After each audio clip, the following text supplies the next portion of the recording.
to the Mustapha's Game Room podcast. To the right of me, got Jeremy Moore. Underneath Whoa! me, where he will stay, is James Cowan.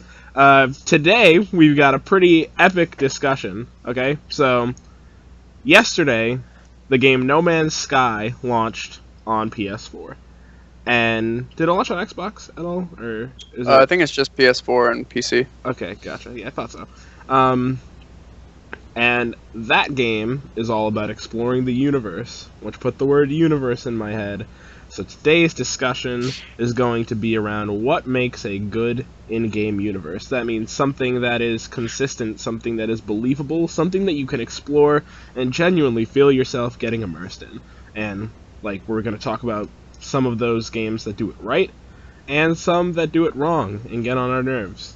So, yeah. Oh, also, first thing I always just want to do, I do want to put in a little plug, because as those of you who follow the blog and my friends know, I am an avid Hearthstone player, and I love the game so much, but I recently started playing the Elder Scrolls Legends beta, because it's open now, and if you have not given that game a try, you're doing yourself a major disservice. It is an incredible game. Now, it's very different from Hearthstone in that they're both trying to achieve very different things, and I think if you want a more complex, more dedicated card game experience, you should go to the Elder Scrolls Legends.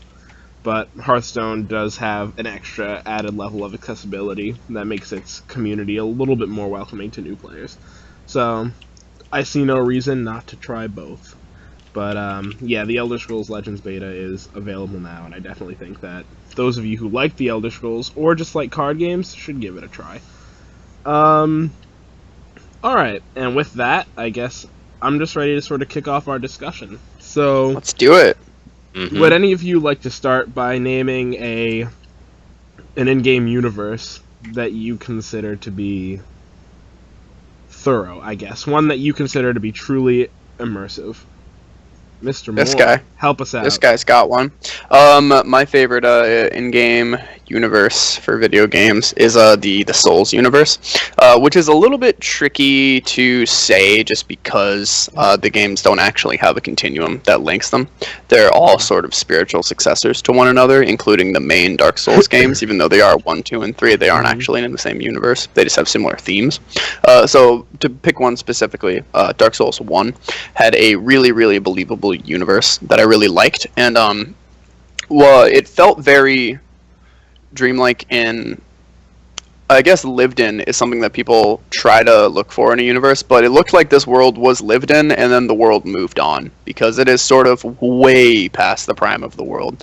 The sort of spirit that keeps humanity going in that universe is the Ember, or the first fire, I believe. It's been a while since I played Dark Souls 1, which is all but burned out. The person that was in charge of that, Gwyn, Lord of Sunlight, is now Gwyn, Lord of Cinder, because the fire is gone, basically.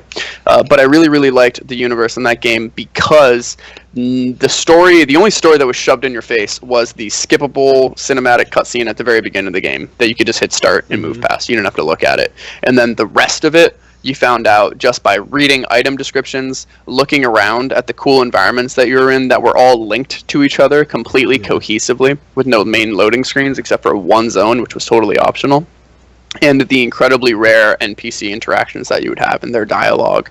Other than that, you could just miss the entire thing, but if you really wanted to figure out what was going on around you, there was this really rich tapestry of a culture that was just ripe for the taking if you knew where to look to find it. Yeah, yes. I have a question. You said the world moved on? Yes. Is it there's not many people around, right? Correct. In that game, did they die of disease or something, or? Yeah, basically the long and short of it is that a long time ago, there were these few individuals, well, way back when there were just dragons and the world was never changing, and then these souls came into being for these really powerful individuals who were able to sort of create these followers around them. They were called the Giants. They waged war against the dragons, and then eventually there came into being humans, which were born from humanity. And eventually a curse struck the land when the fire burned out, sort of because this this age of life was just like a fire, was that it's there, but it eventually would die. And then once it started to die, the curse of the dark sign started to hit people, which is where they would slowly lose their sanity, and every time they would die, they would just come back to life and just continue losing their sanity until there was nothing left of humanity. And that's pretty much where the world is by the time you come in. There's a total of like maybe 13 or 14 NPCs in the whole game that have yet to completely fucking lose it, and by the end of the game, probably another 6 or so have lost it. Okay. Oh, So that game is so depressing. Yes, it's incredibly dark. So one thing that I really liked about our multiplayer game conversation is that it was very objective based. So I kind of want to keep on the theme with that and say that I would like for us to, throughout the course of this discussion, identify traits that we think consistently across the board sort of work with this theme of a well-developed and consistent, believable universe. And I think that you touched on something that is very key in my book, and that is architecture. I think that architecture, like, the layout of any environment, is so crucial to its storytelling. One of our professors posted on our school game design club like a few months back, and this sticks with me for some reason. I don't know why, but I think about it all the time when I think about the future of writing in games and my interest in the career field. It's Tomb Raider, how for game design purposes you're traveling through ancient ruins, but you find perfectly new working weapons like guns, and how something so simple can really like throw you off, because it's like, well, I get that this is here for the purpose of... There are some things that you have to follow the rules of game design, but if you're aiming to create an immersive universe, it's really hard to find that balance in between. And I think the series that comes to mind when I think of well-made and authentic architecture is the Legend of Zelda series, especially because over the course of the past 30 years of this game's history, you're in so many different time periods and eras that the architecture all changes very drastically from game to game, but it all still has like thematic similarities. Like the aesthetic between Wind Waker and Twilight Princess, even, which are supposed to be two results of a branching time path, or a branching timeline rather. I think that if you look at the way that all the islands in Wind Waker look somewhat modern, you know, they don't really have this sort of old-timey sacred feel that, say, the environments in Ocarina of Time had. But then you, spoiler alert, reach the part of the game where you're in Hyrule, and everything in the aesthetic is just so drastically different from what you've seen so far. You know, everything is much more connected and open, and that really helps to tell the story in a visual way where you don't even really have to read dialogue to understand. Like, the moment you arrive in Hyrule, it's like, oh, I know where I am. If you played Ocarina of Time, and they don't look the same, they don't look identical, the castles don't even look the same. It's that you get there, and the tone is so much different from what it is in Wind Waker throughout most of the game, that once you're there, you can see it's a universe that has established itself to the point where you can see it and recognize it even under extremely different circumstances. So, yeah, that is a pretty hefty role. So I think architecture I think that architecture is really, really big. Like, in Dark Souls, the entire world is connected totally cohesively, but each of the different areas are sort of their own like civilization, and as a result their architecture and design looks radically different, and as a result every time you're in a different place it feels like this place has its own history. It's all connected, but this place has a history of its own, and a lot of questions as to why it's ended up the way that it is, and you're able to sort of also look at good level design and figure out what happened. Like when you get to Anor Londo and you walk in and there's a huge floodgate and it's closed and the entire area is flooded, so you're like, oh, so at one point in this area someone closed the floodgate and this whole area got covered in water, so why did that happen? Things like that, where it's like visually you can look at it and then you can start to work out what may have happened in your brain, so that by the time you actually read something or hear something that confirms or disproves your theory, you have a theory about what's happened to the world. Yeah. James, I do you have have a any? yeah. Oh, Let me throw in my input. Another element that might make up a good universe is the it has a history and it has a future. mhm. Is the things of historical events in its timeline um, that are frequently referenced. So my example of my favorite game universe is Halo. Mhm. There's so much going on in that universe with this, it's all very military focused. You don't learn too much about civilians, but then again, you do a little bit, but it is mostly focused on the military. And the first couple of Halo games are all about your one Spartan, who is extra special because he's the last of his kind. So in the history, there's been Spartans in the past, and you learn very, very little, very, very slowly. And this is a story that I've been following for like 10, 15 years. Yeah, for a while. So just like very slowly getting more and more. And there's of course all these planets, all these different ships with all these different captains and crew members and stuff that really, and these small teams of like special unique squads of soldiers. So much going on, but I think one of the best things that they did for the universe was when Halo Reach came out. Halo Reach was really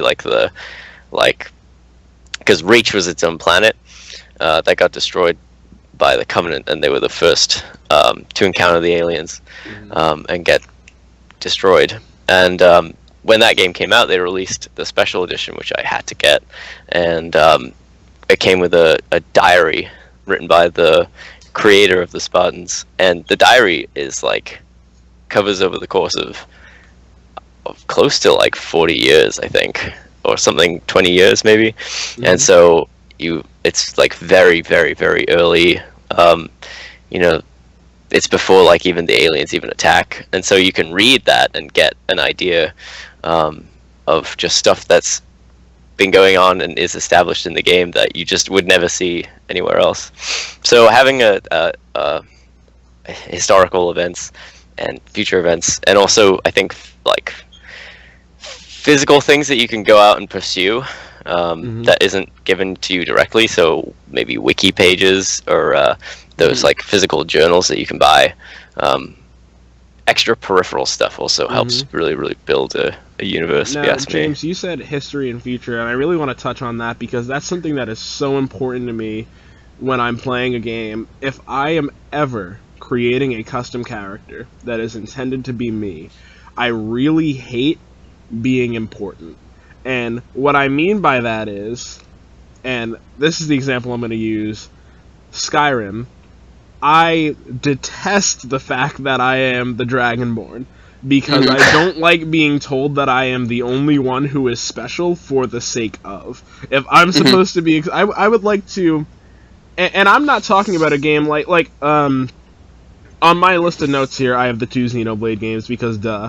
And in the first one, you're playing as Shulk, and Shulk has his story, and there are reasons that Shulk is important, and they are delivered to you throughout the course of the entire game, and that's fine because that's him, and the world did exist before him, and all that stuff. But in a game where I am a created character, coming into a world that has existed for thousands of years or millions of years before I arrived, and being the only one capable of influencing anything in a major way, makes me feel like that world is not alive at all. Right? But what were you guys doing before? Yeah, exactly. I'm literally no one. And that's I can why disagree to that. I could play devil's advocate on this argument. I feel like Skyrim has a very immersive universe, which it did similar to Reach, where it has all kinds of books you can read. Because that game is, if you're reading, it's really good for reading. But I feel like there was stuff going on. I mean, it's part of a whole country, right? It ties into the other Elder Scrolls games, and you come along as the dragons come along. So it's not like these people have been just hopelessly been defenseless against the dragons. The dragons were never a problem until they just showed up one day, kind of like you just showed up one day. That's true. I get that. But there was definitely a world going on before then. There's all kinds of like. In my opinion, like stuff you yeah, can the find. Elder Scrolls as a series, don't get me wrong, I believe has a very well established lore. Absolutely, you know, it's got it's a very strong line of games in way of establishing its universe. But being the only character in the entire game who can communicate with dragons and absorb their souls, to me, it took me out a little bit.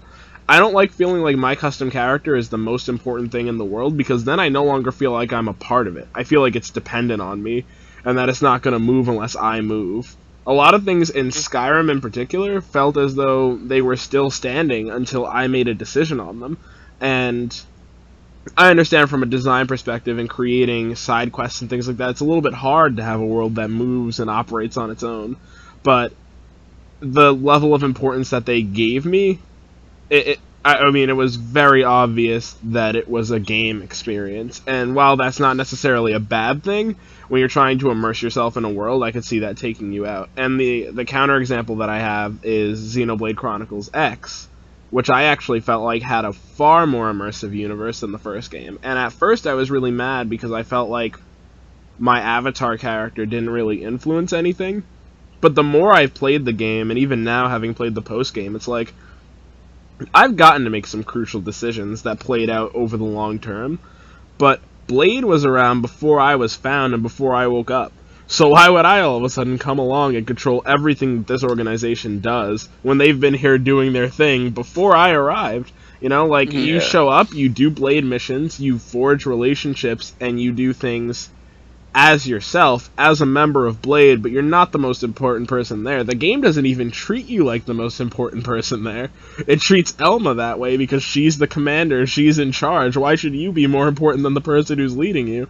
You know, and it doesn't make me feel like I have no control over the game, because I do feel the ability to freely explore and observe things as I want to, but it doesn't make me feel like every single thing that happens is dependent on my choices, which I think is important to a living, breathing world, because in our reality, everything that happens is not based on our choices. Things move and change around us without us having control over them. It's interesting. There's an element you bring up is two different types of games. One where you play as the chosen one, and one where you play as regular a person. Joe. Yeah. And I can tie that back into my example is Halo U. It's kind of wishy-washy in this, but Master Chief, somewhat the chosen one. He's the last Spartan. He's a super soldier. He's better than everyone else. But he still has to follow orders. He's, you know, still being commanded. So it's kind of Xenoblade-esque. And then they went and made Halo 3 ODST. And that was a big shock to a lot of people, because you were no longer a super soldier Spartan. You were just the next best thing, but still you were a squad mate of ODSTs, and you were the new guy. And that also had a lot of environmental exploring, which is another thing. So it's interesting. Halo also covered the chosen one and also the regular kind of guy. But with Halo and the Master Chief being the chosen one, I think the main point from Mustapha was that the Master Chief is the Master Chief. He's not your custom character. He is this Spartan with his own rich backstory about all this crazy stuff that he went through and how he's genetically enhanced and everything, and how he is the best. So when you play him and he's the best for a reason as a result. It's not you made the master, or it could be like sometimes the games can handle it the way where it's like you in Mass Effect, you decide how your character looks, but there's still Commander Shepard, and Commander Shepard did a bunch of stuff before you ever started playing. You just got to decide how Commander Shepard looks. Yeah. And I think that that's sort of a very popular trend in Western games. Even if you look at classic RPGs like Baldur's Gate and all of those wonderful games, is that like typically the protagonist is the chosen one. It isn't always revealed quite as quickly as it is in Skyrim 2 hours into the game, where they're like, oh, you are the Dragonborn. It's usually like you're 15 hours in and it's like, wow, you're really strong. Or in Morrowind, it's funny because Morrowind was the third Elder Scrolls game. Yeah, it was the third Elder Scrolls game. And a lot of Elder Scrolls fans like to look back at it and say that it was one of the best games as far as role playing goes, because as the game continues on and everyone's like, you start off the game as a prisoner, as you always do, and as you do more and more important stuff, people start to be like, oh wow, like you're really like hot shit, like you're really powerful, you might be the chosen one, basically. You're like some god king reborn or something, who knows. But as you're playing the game and you're doing all these missions and stuff, you're leveling up, but you're also getting these like magical artifacts that are like part magic, part amazing ancient technology, and by getting those you're becoming more and more powerful to the point where by the end of the game you can actually like fly around and stuff. So everyone keeps telling you that you're the God King, but it's like, are you really the God King reborn, or are you just amazing because you have all this crazy technology that nobody else has, so they just assume that you are? And I think that that's a really good example of taking the chosen one idea, but really turning it on its head and saying, but are you though? Because you actually just have better gear than everyone around you, and no one can comprehend it. And then for Mustapha, who was talking about the chosen one issue recent, or just like a few minutes ago, at the beginning of Dark Souls, you start out and you start doing stuff just because you want to do stuff. Whatever. And then as you start to do stuff, you meet this like giant creepy snake dude named Frampt, and he tells you, oh, you're the chosen undead, only you can whatever, only you, who cares? And then you start doing it, and as you're doing that, you eventually beat this boss in New Londo called the Four Kings, and they're in the Abyss, which is sort of like the Heart of Darkness, and then there, another creepy snake dude that looks just like Frampt, his name is Kaith, he meets you, and you find out from Kaith that you're not the chosen one, and a lot of undead have come before you and tried to do exactly what you're doing, and some have succeeded and most have failed, but you're not special. So you're like, oh crap, so I'm not special at all.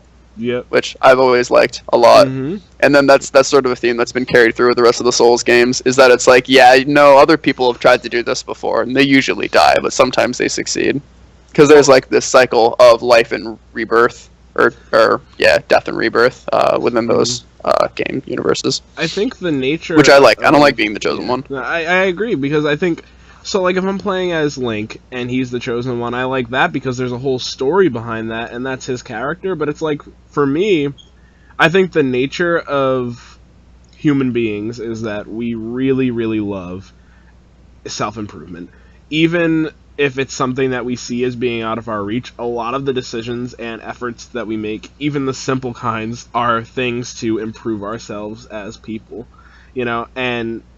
So if you're trying to project yourself into a protagonist, you don't really need that extra, almost nonsensical incentive to improve yourself, because you already have that drive as a player, because you want to progress in the game, or I want to level up because there's a monster that I really want to kill, and I know I'm not going to kill it at my level, so I don't need to hear, oh, I'm the only one who could take down the monster. No, I'm not the only one who could do it, but I'm going to do it because I really, really want to, you know, and I think that that really sells a world to me where I can do what I want and do it at my own pace and in my own way, not because everybody else is dependent on me, but because it's something that I want to do. And if through that I feel as though the characters in game are dependent on me, then that's better. That's much better, you know, because it's of your own volition, I suppose. You know, one thing I did want to touch on is how immersion works in more linear experiences, in more story-driven games where the protagonist is not you. And it's not a video game, but one way that I really felt like I saw this done wrong on a very large scale was in the Hunger Games series. So, and this is that I hate coming into a world with established laws and rules and having the characters in the narrative act as though these laws and rules are new and surprising. And the Hunger Games is a good example because that's a tough space, right? Because the concept is inherently horrifying. The idea that these children are being made to battle each other, it is horrific and surprising and shocking to us. But by the time the first book of the series is taking place, they're on to the 74th game. Like, 74 years later, even horrific acts become, to some capacity, normality. I mean, it's even happened in our own world's history, where people adapted to pretty horrific things to the point where it wasn't really shocking anymore.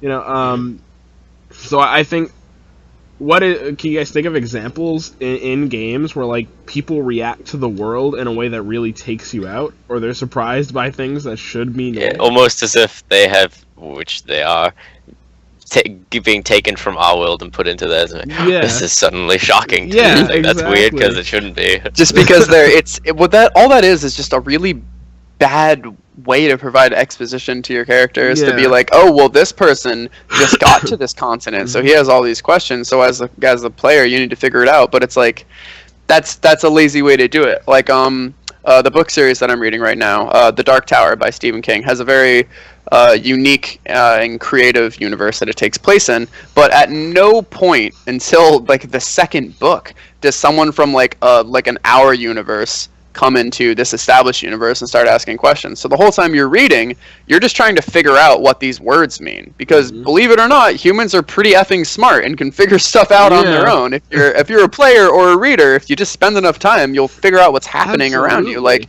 you read greetings that are used more than once, and you go, oh, I think that's just a greeting. Or you hear a word and you're like, oh, okay, so I think that means gun, I'm pretty sure.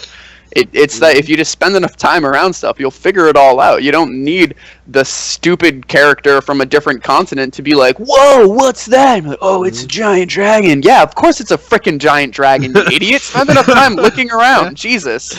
Culture shock is a thing, but you adapt. And that's the thing. That's another thing. Exposition is such a tricky territory, because I also really don't like the trope of character who's been locked away forever, so doesn't know anything about the world. Like, I like it. I like it in a gameplay sense, right, where it's like learning things as you go. But I hate it in a way where it sort of gives cheap excuses to ask questions about literally everything. And it's like, I understand that maybe you haven't been exposed to that much, but if you have been so secluded that you don't understand what basic things are, then that throws me too, because you shouldn't really be able to communicate with whoever you're talking to.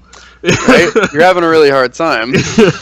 You know, Fire Emblem is super guilty of that. Over the past 2 games with the whole amnesia thing, or the I've been hidden away from society business, and it's like, stop with that. Come on now. RPG amnesia is just the worst.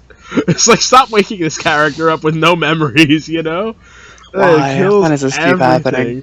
And then there's like, I feel like that happens a lot in Eastern role-playing games. There's so rarely an explanation for the amnesia too, whereas they just had amnesia. Oh, did he hit his head? They didn't remember a word. Just had amnesia. Idiot. There's something. How did that happen? There's something you brought up, Jeremy, that I liked a lot. Is I find this, anyway, is just the desire, human desire, I think, to just find stuff out on your own, and that satisfaction that you get from uncovering something by yourself. And that's one of those things that game designers have to be very careful with, is gently handing you breadcrumbs that will eventually lead you to the answer on your own. And the medium in which you do that is, can vary, and it can be dialogue, it can be architecture, and like in-game assets and models and stuff, or it can be, I don't know, it could probably even be like music. But I guess what makes a good universe is also constantly being fed very small things and very subtle and indirect things, which eventually get you to your own conclusion. I think also what's always does that, but we can talk Fallout about that does later. a pretty good job of that. A really good example of a Vegas. seemingly alive game universe in a game that definitely needs to get a little more attention from the developers is Elite Dangerous.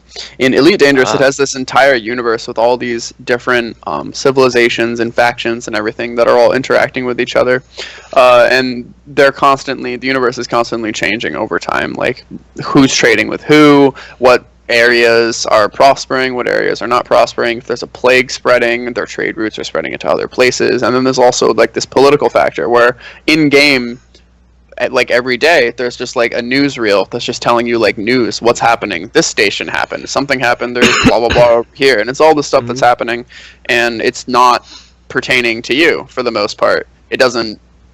Nothing that you did made that happen.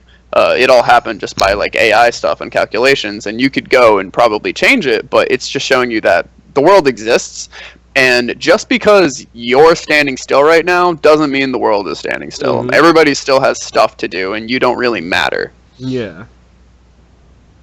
Just like in real life. Yeah, just like in real life. Well, You it's don't like- matter. Well, it's It like doesn't matter if you're having a hard day. Everybody else has Yeah. stuff to Well, do. that isn't Who Elite Dangerous cares? in MMO. It's Elite Dangerous in MMO, right? So One of those. So that's why I don't like MMOs. Is because when I play them, it's like whether I'm here or not, it makes no difference. I mean, Well, Yes. Well, I Like- think that is also like going back to the human aspect of that, right? It is almost an inherent thought that we don't matter, and that there are so many things that tie into that and that are results of that. You know, people feel the need to pour themselves into so many things and put their works everywhere. You know, it's about a desire to matter, and almost in a sense, it is possible. Like, think about celebrities, right? hmm There are people that some of us don't know that to some degree we care about. Like, even like if there's a YouTuber that you like, you wait for their videos to come out. When you hear about their success, if you smile, imagine their sub count. All those people probably do the same thing. So you have the ability to leave a lasting impact and make yourself matter to a large span of people. And I think Exactly. that is the goal, right? Especially like in an MMO setting, there are players who do things that are so ridiculous and so crazy that it's attention Absolutely. getting, and all of a sudden those players become popular among Yeah. communities. To sort of amend what I said earlier, it's that even though you're standing still, the world around you is still moving. So you better start moving too, because you can have an impact. And if you're moving, and if you move fast enough, things around you will change as a result. But if you Yeah. stand perfectly still, it's going to keep on going without you. Exactly. And for me, that's a really big thing, is being that, like, I can have an impact on the things around me, and if I don't, other people are gonna have an impact, and that's gonna change stuff. isn't that what No Man's Sky is gonna kind of be like? You better move fast, or other people are gonna find stuff before you. And Well, I Yeah, mean, but- if you spent 1 second on every planet with no travel time between them, you would have to spend hundreds of years before you saw every planet. So even if you move nice and slow, you'll still discover stuff that's never been seen before. so I got time to get that game. You have plenty of time. You have plenty of time. Comes out on the 12th for PC. I don't know if I have the time in my life for that game, but that's another topic. I'm mostly just getting it so that I can fill out my explorer's journal Ooh, Oh, with look the how drawings pretty. and notes. That is Isn't that fun. pleasant? That'd be nice. It's gonna be a blast. Yeah, that'd be good. Another thing that I really like is in story-driven games, when there is an established universe and something happens that really rattles everybody. Like this one event where it's like somebody does something or whatever, and it's like, oh my god, like how does this even work? You know, or nobody really knows how to handle it, and then everybody's sort of at a loss. As Do you have an it goes example? on. I think a prime example is Asura's Wrath, because the demigod generals are forever locked in this battle with the Goma, which are these impure creatures, and you see them fight, and their battle is epic and crazy, but it's pretty much established that it happens on a regular basis. And then all of a sudden the demigods start infighting, and it's like, whoa, and then legitimately the entire world is rattled on a super large scale by their infighting, to the point where, you know, that game takes place over the span of something upwards of 12,000 years, and you're watching, like, the world really changes in huge ways, especially once, I'd rather just let people play it, because that game is super story-driven, but, I think that's another thing, is that while a world should be established and consistent in a narrative-based setting, it's okay to rattle it and change things up, you know, because that almost makes it more believable. Your game isn't really... A narrative-driven game isn't necessarily about the universe as much as it is about the events. The universe really serves as a way to help emphasize the importance of certain events. And so, I don't know, I really like that. Yeah, that's a good point. How about Fallout? How about Fallout? Fallout has a cool universe. It has a lot Certainly of cool got stuff interesting going on. universe. Yeah. There's the ones we're talking about are, I mean, no offense to the early ones, but Fallout 3, Fallout New Vegas, and Fallout 4. Mhm. Everyone has very, very strong feelings. Who's really cares about Fallout, about the way we watched that video, that Game Maker's Toolkit video about the use of environment to help you on your quests. Do you remember that video, Jeremy? I do, yeah. He was talking about how Fallout... I don't remember what he was talking about, but it had a lot about... so he was talking about how most games, to get places, they just use a GPS system, where it's like, go this way, and then eventually you get there. But some games, and it's incredibly rare, they'll have dialogue or notes or whatever actually give you a good enough direction of how to get somewhere. Like in The Witcher 3, there are a number of times where you can turn off the GPS in that game, and there are a number of times where you'll get a quest by someone and they'll be like, you want to go to this place, and then as a sub action, it's totally optional to ask them, how do I get there? And they'll be like, oh, well, you go to that river, you walk down the river till you see a big boulder, you're going to cross over to the east, you're going to see a cart, and blah, blah, blah. And as it turns out, those are actually good enough. I play the game with the GPS because I'm lazy, but while I'm doing that, I'm remembering the directions, and I'm like, oh yeah, there's that thing he talked about, and it's good enough to find it. And that makes it very, very, it's not necessarily world building, but it is more immersive, because in real life, if I'm walking around, I don't turn on the GPS on my phone and get directions from Google. I ask someone, where do I go? And they say, oh, you go 2 blocks that way, take a right, you'll see the McDonald's, it's across from the McDonald's, and you do it in real life. So when you get that in a game and it actually pans out, you're like, oh, this is how you get directions in real life. So this world has characters in it that get directions the same as I do, and I can understand that and comprehend it. Yeah, and that kind of ties back in with the finding it out on your own kind of thing. I know Fallout 4 did one good quest with the main story where you get to a point after you talk to someone, and it just says, go to this area. And it's like a courtyard. And you just get there, and it's like, good job. And then you're like, okay, what's next? And it tells you to, follow the trail. And you're like, ooh, what trail? I'm here, but there's nothing. Usually I'm pointed in a direction. So you actually have to look around and use your eyes. I went to that quest. I first arrived there, and I wasn't told where to go immediately. So I was like, huh. And then I just did side quests because I got lost. But then I went back, and I found out on my own that I had to actually follow in Boston, in real life, actual Boston, when you go down to whatever. Yeah, there's a trail. It's like a historical red line or yellow line or blue green line that you can follow, that you can walk around, and if you just follow the line, I did it when I was a kid, you can see all the historical buildings, and there's a bunch of you can learn about Samuel Adams and the dude who said the British are coming. And then there's a second part of that quest where... But they have that in Fallout 4. You follow the actual trail. Yeah, and then there's a second part of that quest where that little trail that you're following, at every major point in front of it, they have these little numbers. It has a number, and then it also has a letter that is circled. So it'll be E4. So while I was doing it, I took out my sticky notes and I was taking a note, E4, and get to the next one and be like, okay, R7, blah, blah, blah. Then you finally get to the end, and in order to get into the place to get to the next part of this quest, you have to put in the password. So I'm like, oh, cool. So let me unscramble all these letters and turn them into a word, and that's probably the password. And that was amazing.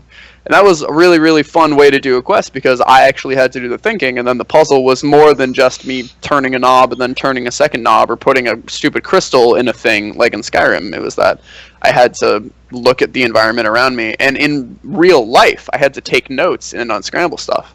And that was really good. But then that never happened again for the rest of the game, so that was pretty garbage. It was just one solid thing that they did. Am I way too dark right now? I feel like the clouds... Yeah, it got super dark. I think that the end of times is coming to you. I'm going to turn lights on, but keep talking. I can hear you. One thing that One game that I think has a very interesting universe, and that obviously parallels ours 99% of the time, but that 1% difference really sells itself as an authentic separate world, and that's Grand Theft Auto. You know, and one big way that Grand Theft Auto manages to sell its universe is through corporation. And I think in any sort of modern world setting, corporation plays such a big role, because if you walk around and you look at crates on the street, or if every TV, every phone you see people with, if everything is the same brand, then you sort of get the idea on your own without even having to look around the city. Like, just looking at things people have, you can be like, oh, this company runs this town, and maybe somewhere down the line they end up playing an integral role, but you can sort of you can really sort of judge a climate of a space, a modern space, based on the products that are being consumed by the denizens of the area. And I think Los Santos has so many really important companies, and it's like in the storyline of GTA 5. I can list a bunch right now. Another great thing that GTA 5 does is the radio is so much more than just a collection of different genres of songs for you to listen to while you play, but also like the disc jockeys in between songs will like talk about whatever, and they'll like bring on, sometimes they'll have like callers call in, and they're like all like these very realistic, obviously like fake sketches. There's even like a talk radio one that just ties into all of the other things that exist within the GTA universe, where this all feels so real. Like driving around, I listen to the radio, I listen to stupid disc jockeys talk about whatever, I listen to talk radio where they just mindlessly drone on about salad or something. Like this all feels so real and right to me that they're talking about it. Yeah, that's plus there's billboards, and like you said, all the like there's just ads for everything. You can actually watch the TV in that game. Yeah, there's so much. It's that's a really good example. It's a hilarious world too. It's like, all so funny. Is so satirical. It is, and I'm on a minor tangent right now. And that is why I hate when people use GTA as the example of like mindless and hateful media, and like it's a game that's teaching people all these bad things, because Grand Theft Auto is probably one of the most like clever, intelligent satire experiences I've ever had. And just like in the story, the way they treat people, like all the people that are successful are just really rotten, and like the things that they like the politicians are all crooked. Everything is just so, I mean, obviously it's reflective commentary. It's about, what we perceive as the American dream and a whole bunch of other things. Jeremy and I had this discussion once about how like, the pillars of American success are reflected in everything that you're aiming to achieve. I wrote a paper about that. Like, money, fame, women, all that sort of stuff. The things that are perceived as trophies and rewards in this sort of dated, not really good idea of what Americans should have to be successful. And Grand Theft Auto those are all exactly what you're shooting for. Grand Theft Auto gets you all those things, and it's like the way that you go about getting them, yes, it's crooked and it's backwards, but it's also kind of true to what a lot of successful people have done, the roads to their careers. And I don't want to talk about the election because I don't want to get people to stop following my Twitch channel, but I just don't want to talk about that. Yeah, but I mean, and that is, it's so brilliant and layered, and it achieves a goal. So props to good job, GTA. We're gonna go ahead and give them our Game of the Year award. No, we don't. Even though it came out years ago, so long ago. Yeah, really it's long still time. current. It feels like a brand new game. Award. Yeah, still play it pretty regularly. Yeah, it's awesome. Game of the week. Let's do it. We're gonna actually no. Okay. Hold on. Before we do game of the week. Okay. I apologize. I looked away for a second and Jeremy's gone. He's very upset about what I said. So to conclude, what we consider to be important in a universe is consistent architecture, an established and continuing world that does not depend on you. Jeremy, you wanna come back now? He's just messing around. Just keep going. I'm having too much fun. The architecture, a world that can exist and move without you, a world with history, a world with future, and a world that can really tie into realistic activity and thinking. So, what we do not like is a world that is dependent on your avatar character to get anything done. A world where the characters react to things as though it has not been the world they've lived in their entire lives, and a world that feels the need to deliver us useless and senseless exposition to tell us every single thing that's ever happened, rather than letting us find out anything for ourselves. So, Well done. We good. did it. Wrapped it up. We did it. We did Now, it, guys. Game of the week. I have my game of the week. Excited. I have it right here. It's called The Resistance. Uh-oh. You're probably seeing it like mirrored because it's a webcam. No, No, does it look regular for it you? looks normal. Oh wow! Skype only mirrors it locally, so it doesn't feel weird for me. That's amazing. So this is The Resistance. The Resistance it takes place within this game universe called the Dystopian Universe. It's actually pretty much a clone of this other game made by the same company called Avalon. Basically, the way that the game works is that you're all members of the Resistance, and you're trying to overthrow an evil government.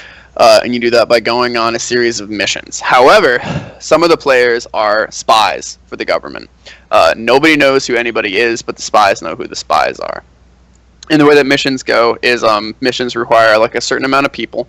Everyone takes turns deciding who's going to go on the missions. They pick people, and when the people go on the missions, they put down face down either a success or a fail card. As long as there's one fail card in, the mission is a failure. But nobody knows who put in what card. That's kept totally anonymously. So the whole time you're playing the game, you're taking turns deciding who's going to go on missions. You're arguing and interrogating over who might be spies and this guy's definitely a spy, and they've been looking at each other really weird, and he's been really chummy, but I actually don't know. Maybe we should put them back on a mission. You were on a mission that failed, but 2 other people were there too, but I suspect you. The whole time you're just arguing and like lying to each other and using subterfuge and redirection and interrogation. All the while, just the game is just progressing, getting closer and closer to either the Resistance winning or the spies winning, and it's a really, really fun game. I've played its clone with my friends here at home a few times, and it's been a blast. I played this with my family last night, and my sister got crazy heated and was yelling. It was awesome. I look forward. Highly to recommend it. Cool. This game is I look fantastic. forward to us playing that. We'll get back on. We're gonna play the heck out of it. All right, Jambo. Yeah, this is a great question. I don't have a video game of the week, but my friend and I came up with a game yesterday, and I'm gonna present it to you guys. It's the nerdiest, stupidest, most amazing game I've ever played, and it's basically you just sit in front of a computer and play it. And what you do is, as 2 people playing, one person brings up a movie trailer, a game trailer, a scene from a movie, something kind of cool to watch, and you mute it and you watch it silently, and then you go back and the other person has to find a song, whether it be on Spotify, YouTube, to pair with this scene or trailer, and sometimes it pans out really well. It's something I kind of do just on my own, like as a weird nerdy hobby, but yeah, doing it competitively with someone is very interesting. Did you name it? I don't even know if it counts as a game, but it's really, really fun. Did you name it? It's called Snippet Cinema. It will now be called Morgulfleep. I Nice. determined this. We've went ahead and we did you a favor. We decided to rename it. It's Morgulfleep. So Yeah, Morgulfleep it's really fun. is Sorry, James' try when we get back to game school, of the but week. I don't know. Morgulfleep. Morgulfleep. Yep. It's a good game. Get it? You can get it now on Origin. Alright, my game of the week, I already went over it a little bit at the beginning, but I'm going to say The Elder Scrolls Legends, because I've been really knee-deep into that beta. They've got a lot of solo content. There's a solo arena and a story mode. Story mode is super easy, but it gets you some really nice cards, and the really special thing about all the single-player modes is that they don't just show you how to play the game, they show you different types of decks you can build. So as you're learning, you're like, wow, that was a really good synergy combo. I think I have these cards, I want to try and build a deck like this. And like the lanes really change things up. Like different lanes have different conditions, so super awesome game. Very different matches every time. It's a lot of fun. Alright. So I'm just going to close this out. Thank you guys for coming. Hope you find yourselves a universe that you can get immersed into. For more stuff like this, come back soon for more from the game.